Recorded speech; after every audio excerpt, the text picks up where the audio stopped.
नमस्कार, मी प्राध्यापक झेंडे AS HM कॉलेज कराड, विषय सहकार. त्यामध्ये आपण पाठीमागच्या लेक्चरला प्रकरण नंबर 1 ह्याची समाप्ती केलेली आहे. तर त्यामध्ये तुम्हाला विद्यार्थी मित्रांनो एक सूचना आहे. त्यामध्ये तुम्ही सहकार विषयाची वही घालून त्यामध्ये त्या प्रकरणाचा स्वाध्याय तुम्ही लिहायचा आहे आणि त्यामध्ये त्या प्रकरणाचं वाचन करून तो स्वाध्याय पूर्ण करायचा. त्या पाठाखालचा जो स्वाध्याय आहे तो तुम्ही सर्व प्रश्न सोडवायचे आणि त्यामध्ये काय प्रॉब्लेम असेल तर त्यामध्ये ग्रुपवरती विचारायचं आहे किंवा पर्सनली फोन करून विचारलं तरी चालेल. तर आपण आता ह्या व्हिडिओमध्ये प्रकरण नंबर 2 ह्याची सुरुवात आपण करणार आहोत. तर विविध व्यवसाय संघटन प्रकाराचा तुलनात्मक अभ्यास. म्हणजे ह्या प्रकरणावरती असं लक्षात येते की विविध व्यवसाय संघटन आणि त्यांच्या प्रकाराचा तुलनात्मक अभ्यास. तुलनात्मक म्हणजे विविध तुलना त्या व्यवसायाची, म्हणजे व्यवसाय तोच त्यामध्ये विविधता ह्याची तुलना करणे. मग त्यामध्ये एकल व्यापारी असू द्या, एकल व्यापार व्यवसाय असू द्या किंवा भागीदारी संस्था असू द्या किंवा संयुक्त संस्था असू द्या, ह्यांचा अभ्यास ह्या प्रकरणामध्ये आपण पाहणार आहोत. तर ह्यामध्ये सुरुवातीला महत्त्वाचं म्हणजे त्या प्रकरणाची प्रस्तावना. ह्या प्रस्तावनेमध्ये काय आहे तर व्यापार आणि व्यावसायिक क्षेत्रामध्ये जी आपण विविधता व्यवसाय संघटन प्रकार ह्यामध्ये याची कार्य ह्यामध्ये आपण बघणार आहोत. ह्यामध्ये आढळतात. त्यामध्ये व्यापारी संघटन असू द्या, म्हणजे लहान व्यवसाय असू द्या किंवा मध्यम व्यवसाय असू द्या किंवा मोठा व्यवसाय असू. ह्यामध्ये महत्त्वाचं म्हणजे याचे प्रकार, याचं स्वरूप, याची कार्यपद्धती. ह्यामध्ये आपण उद्योग आणि व्यवसाय आणि व्यवसायांचा त्या कार्यामध्ये उत्पादन, तसेच निर्मिती, खरेदी विक्री आणि ग्राहक ह्या सर्व घटकांचा ह्यामध्ये एकत्र आणण्याचे कार्य संघटन करतं. म्हणजे ह्यामध्ये बघा, ह्यामध्ये विविध व्यवसाय संघटना आहेत. त्यामध्ये एकल व्यापार असू द्या किंवा संयुक्त व्यापार असू द्या किंवा भागीदारी व्यवसाय संस्था असू द्या किंवा संघटना असू. ह्यामध्ये म्हणजे बघा, ह्यामध्ये सर्व प्रकारांच्या वस्तूंचे देवाणघेवाणीपासून, म्हणजे उत्पादनापासून त्या वस्तू ग्राहकांपर्यंत पोहोचवण्यापर्यंत जी कार्यपद्धती आहेत ती ह्यामध्ये महत्त्वाचं म्हणजे अभ्यासले गेलेलं. तर ह्यामध्ये व्यापारी संघटना म्हणजे अशा प्रकारची रचना की जी औद्योगिक किंवा व्यापारी कार्य करील आणि वस्तूचे उत्पादन व पुरवठा ह्यांच्यामध्ये फायदा मिळेल. म्हणजे जी वस्तू उत्पादन झालेली त्यामध्ये त्या वस्तूची खरेदी तसेच व्यापार करणे आणि ग्राहकांना पुरवणे ह्यामध्ये महत्त्वाचं म्हणजे ह्यात फायदा मिळवणे हा आहे महत्त्वाचं. म्हणजे तसेच व्यवसाय क्षेत्रामध्ये कार्य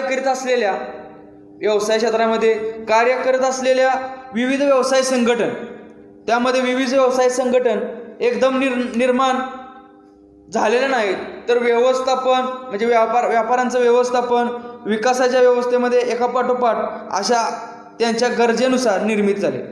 म्हणजे बघा, तुम्ही कोणताही निर्णय, कोणताही व्यवसाय असू द्या, ह्यांची महत्त्वाची निर्मिती लगेच झालेली नाही. तर त्या ठिकाणची किंवा त्या स्थळाची किंवा त्या ठिकाणची ज्या गरजेनुसार ज्या व्यक्तींच्या गरजा असतील त्यानुसार त्यांची व्यवस्था झाली. आता उदाहरणार्थ करून जरा तुमच्या गावातील बाजार, खेडेपेडेत आठवड्यातला बाजार भरतो. आठवड्यातून वार असतो, कोणाचा सोमवार असतो, किंवा मंगळवार असतो, कोणाचा गुरुवार असतो. असं विविध बाजार त्या ठिकाणी भरला जातो. आणि तो बाजार भरण्याचं कारण काय? वस्तूची देवाणघेवाण, शेतकऱ्यांचं जे उत्पादन आहे ते ग्राहकांपर्यंत पोहोचवण्यासाठी, म्हणजे त्यामध्ये त्यांना फायदा मिळवणे आणि व्यक्तींना महत्त्वाचं म्हणजे त्याचा उपभोग, म्हणजे त्यांची गरज भागवणे हा असल्यामुळे ह्यामध्ये दोन्ही व्यक्तींना समान गरज आहे. ती गरज भागवण्यासाठी हा व्यवसाय म्हणजे व्यापार घडून येतो. तसेच तुमचं उदाहरणार्थ धरून चला, गावातील किराणा माल होता, किराणा स्टोअर. तो किराणा स्टोअर कशासाठी आहे तर तुम्हाला जे दैनंदिन वस्तू असतील, त्या गरजा असतील, त्या भागवण्यासाठी, तसेच घरातील जे साहित्य असतील, त्यामध्ये तुम्हाला माहीतच आहे साखर, तांदूळ, गहू हे तुमच्या खाद्यासाठी उपयुक्त. तर त्यासाठी त्याची निर्मिती करण्यात आलेली आहे.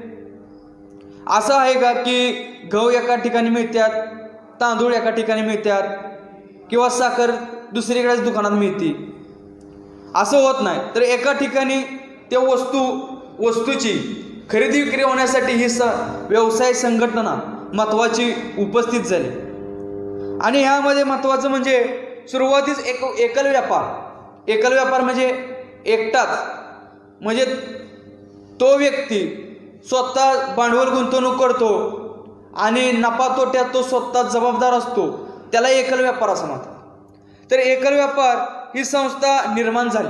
सुरुवातीला हे व्यवसाय स्थापन होण्यासाठी महत्त्वाची सुरुवातीला एकल व्यापारी संस्था निर्माण झालेली. छोटा उद्योग असू द्या, तो निर्माण झाला. नंतर व्यवसाय वाढीसाठी आणि भांडवल व व्यवस्थापकीय कौशल्य ह्या गरजा भागवण्यासाठी सामूहिक मालकी असणाऱ्या भागीदारी संस्था अस्तित्वात आल्या. म्हणजे त्यामध्ये जास्त भांडवल लागतं. तर तो एकटा माणूस ती भांडवल गुंतवू शकत नाही. तर त्यासाठी महत्त्वाचं म्हणजे पार्टनरशिप म्हणजे भागीदारी संस्था. त्यामध्ये एक मालक नसून 2 किंवा अनेक व्यक्ती ह्या संस्थेमध्ये भागीदार असतात किंवा ते गुंतवतात आणि मोठा व्यवसाय स्थापन करतात किंवा संघटन करतात. त्याला भागीदारी संस्था म्हणतात. आणि त्यानंतर एकल व्यापारी संस्था झाल्यानंतर ही भागीदारी संस्था स्थापन करण्यात आली आणि त्या मोठ्या प्रमाणात त्या अस्तित्वात आल्या आणि मोठ्या प्रमाणावर भांडवल उभी करून व्यवसायामध्ये आधुनिक तंत्रज्ञान व कौशल्याचा वापर करून उत्पादन आणि सेवा कार्यामध्ये नफा मिळवण्याचं संयुक्त भांडवली संस्था म्हणजे कंपनी ही स्थापन करणार. ही संयुक्त म्हणजे का नाव असं दिलेलं आहे? कारण ह्याच्यामध्ये मोठ्या प्रकारचं तंत्रज्ञान, आधुनिक विकास, मोठ्या पद्धतीनं वस्तू उत्पादन करणे, कच्चा माल खरेदी करून पक्का माल खरेदी करणे किंवा पक्का माल तयार करणे, मोठा व्यवसाय स्थापन करणे, ह्यासाठी संयुक्त म्हणजे कंपनी ही स्थापन करण्यात आली. तर ह्यामध्ये ह्याचा उदय या ठिकाणी झालेला आहे.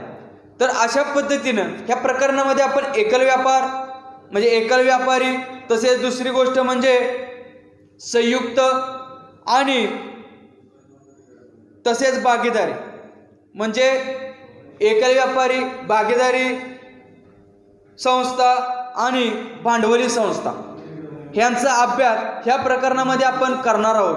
म्हणूनच या प्रकरणाचं नाव आहे विविध व्यवसाय संघटन प्रकाराचा तुलनात्मक अभ्यास. म्हणजे ह्यामध्ये तुम्ही कोणत्या प्रकारे ह्यामध्ये योगदान देऊ शकाल, तसेच कोणत्या प्रकारचा तुम्ही व्यवसाय करू शकाल ह्याचा अभ्यास ह्या सहकारी संस्थेमध्ये करण्यात आलेला आहे.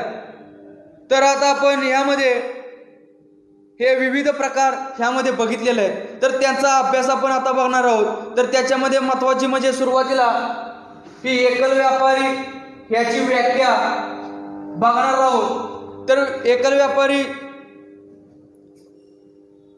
ह्याची व्याख्या तुम्हाला साध्या सिंपलमध्ये सांगतो. जेव्हा एखादी व्यक्ती स्वतःची भांडवल स्वतः गुंतवून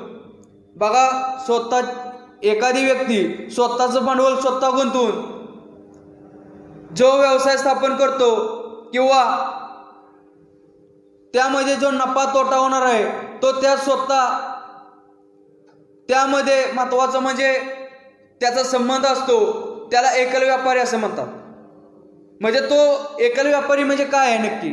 तर एकल व्यापारी महत्त्वाचं म्हणजे तो स्वतः ती संस्था स्थापन करतो किंवा तो व्यवसाय स्वतः स्थापन करतो आणि त्याची जी गुंतवणूक आहे ती स्वतः करतो आणि जो नफा असतो तो तोटा असतो तो स्वतः सहन करण्याची किंवा तो स्वतः त्या कारणीभूत असण्यात जी जोखीमदारी घेतो त्याला एकल व्यापारी संस्था असे म्हणतात.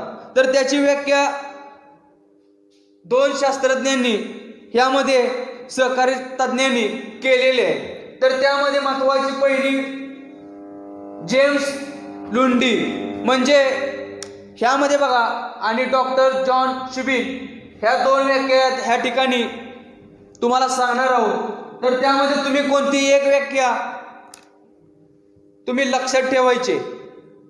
तर तुम्हाला त्यामध्ये प्रश्न असा विचारला जाऊ शकतो, एकल व्यापारी संस्था ह्याची व्याख्या सांगून त्यामध्ये त्याची वैशिष्ट्य स्पष्ट करा, अशा प्रकारे प्रश्न तुम्हाला विचारला जाऊ शकतो। तर त्यासाठी महत्त्वाचं म्हणजे जेम्स लुंडी यांची व्याख्या ह्या ठिकाणी आपण बघणार आहोत।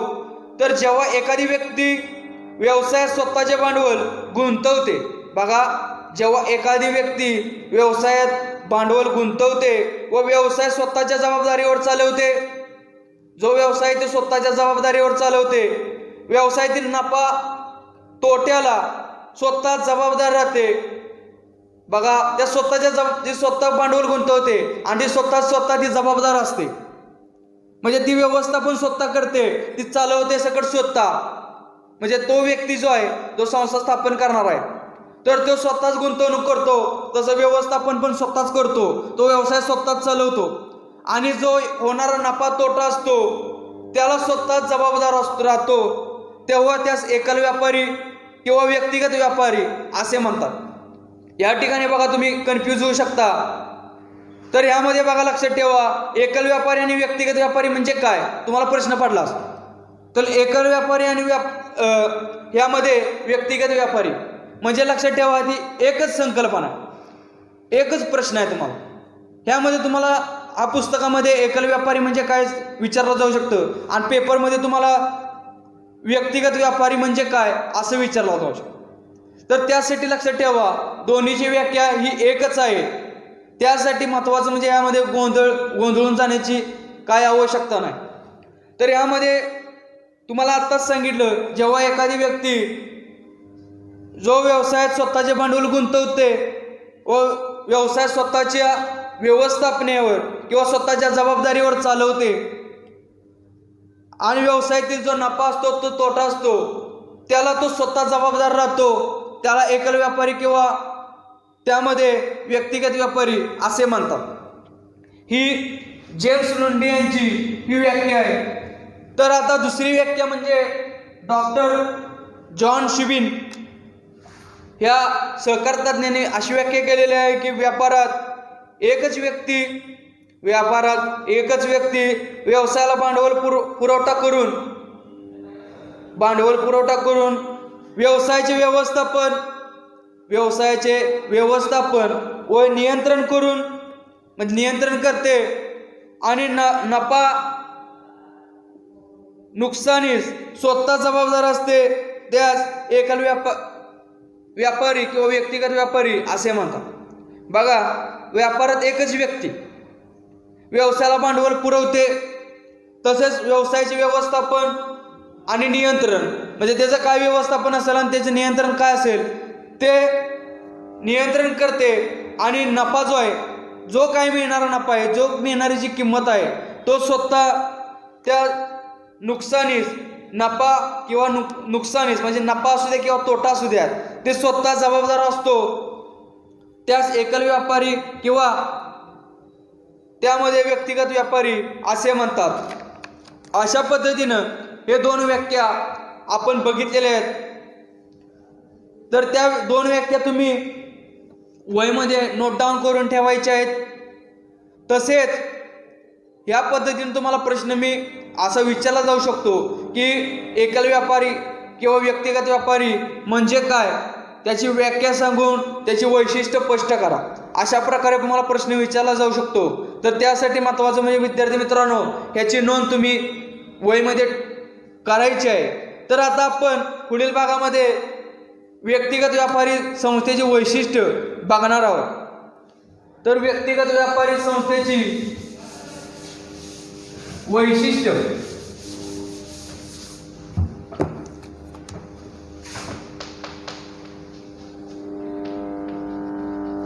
व्यक्तिगत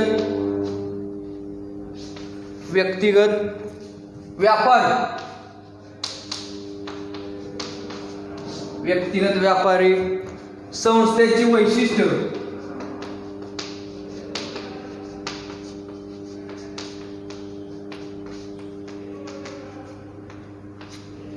तर ह्यामध्ये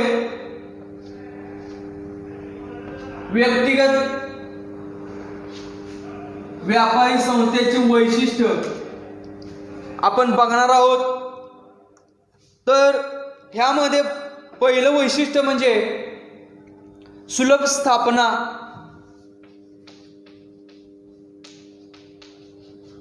सुलभ स्थापना. आता सुलभ स्थापना म्हणजे काय? तर व्यक्तिगत व्यापारी संस्थेसाठी कोणताही स्वातंत्र्य कायदा केलेला नाही, त्यामुळे व्यवसाय सुरू करण्यासाठी कोणतीही कायदेशीर प्रक्रिया पूर्ण करावी लागत नाही आणि देशातील सर्वसाधारण कायद्याचे पालन करून स्थानिक पातळीवरती स्थानिक स्वराज्य संस्थेचा परवाना प्राप्त करून ही संस्था स्थापन करू शकतो. म्हणजे यामध्ये बघा, लोकशाही पद्धतीनं ह्या देशाचं तत्व असल्यामुळे त्यामुळे कोणताही व्यक्ती हा सुलभ पद्धतीने त्याची स्थापना करू शकतो. त्याला कोणत्याही प्रकारचा कायदेशीर स्वतंत्र कायदा केलेला नाही, त्याला कोणत्याही प्रकारचा कायदा नसल्यामुळे तो महत्त्वाचं म्हणजे तो व्यक्ती कायदेशीर प्रक्रिया पूर्ण करावा लागत नाही. त्याला कोणत्याही प्रकारची कायदेशीर ह्यामध्ये प्रक्रिया त्याला पूर्ण करावी लागत नाही.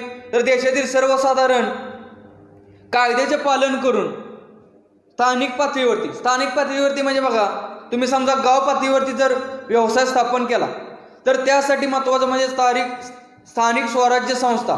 स्थानिक स्वराज्य संस्था म्हणजे काय? तर ग्रामपंचायत.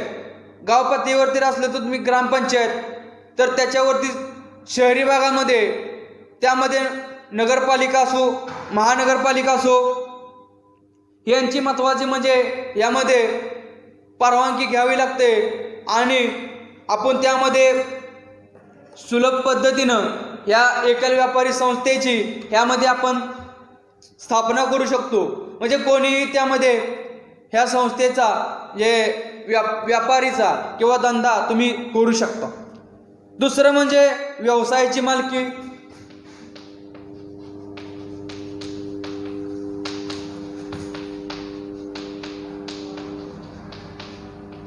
आता व्यवसायाची मालकी म्हणजे काय?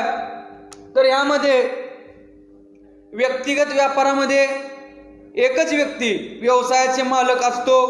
व्यवसायाच्या स्वामी या नात्याने व्यवसायातील सर्व मालमत्ता व साधनांचा तो एकटाच मालक असतो. आता यामध्ये बघा, एकल व्यापारी म्हणजे तुम्ही स्वतः हा मध्ये व्यवसाय स्थापन करणार आहोत, तर त्यासाठी तुम्ही महत्त्वाचं म्हणजे व्याख्येच्या पद्धतीने किंवा अर्थानं तुम्ही स्वतःच त्यामध्ये भांडवल गुंतवणार आहे.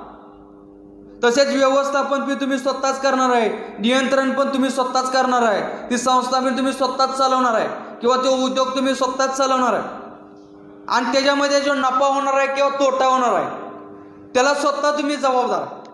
तर त्यासाठी महत्त्वाचं म्हणजे ह्यामध्ये कोण हस्तक्षेप करू शकत नाही किंवा ह्यामध्ये कोणी वाटा मागू शकत नाही.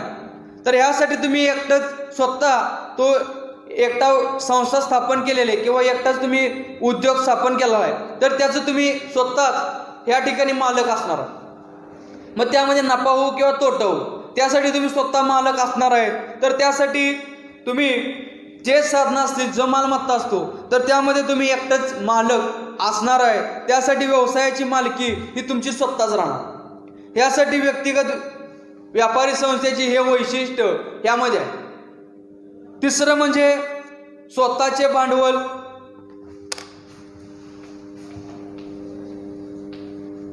स्वतःचे भांडवल. आता स्वतःचे भांडवल काय? तर या ठिकाणी बघा, तुम्हाला मी आता सांगितल्या पद्धतीनंच या ठिकाणी जे व्यवसायासाठी लागणारे भांडवल जे आहे हे व्यक्तिगत व्यापाऱ्याला एकट्यालाच उभारावं लागतं.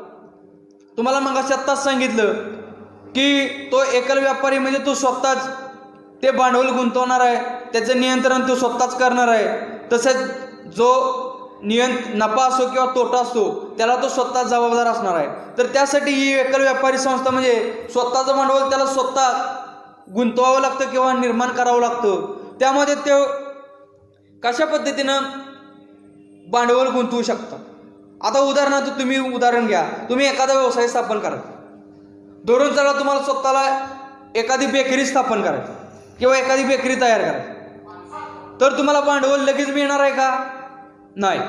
तर त्यासाठी तुम्हाला महत्त्वाचं म्हणजे त्यांचं भांडवल गुंतवावं लागणार आहे.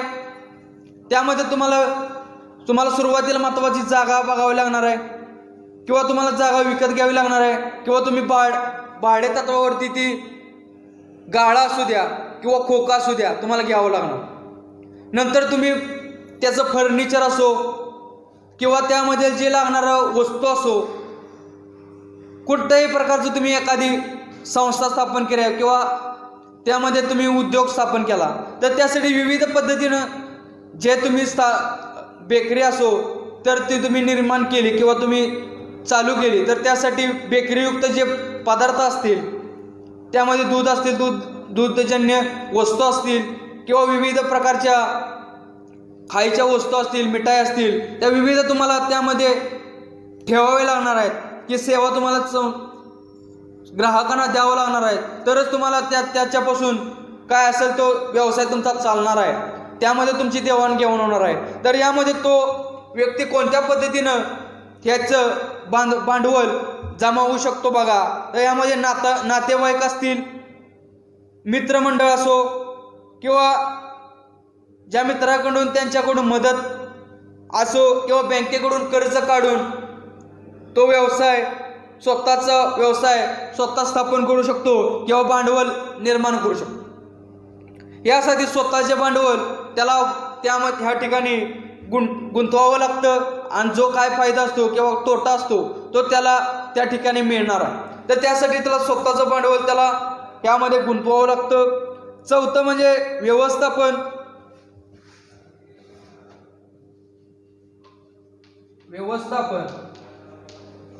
आता व्यवस्थापन काय आहे तर या ठिकाणी महत्त्वाचं म्हणजे व्यवस्थापनामध्ये व्यक्तिगत व्यापाराच्या मध्ये एकच व्यक्ती ह्या ठिकाणी मालक असल्यामुळे त्याला दैनंदिन व्यवस्थापन व नियंत्रण त्यालाच करावं लागतं.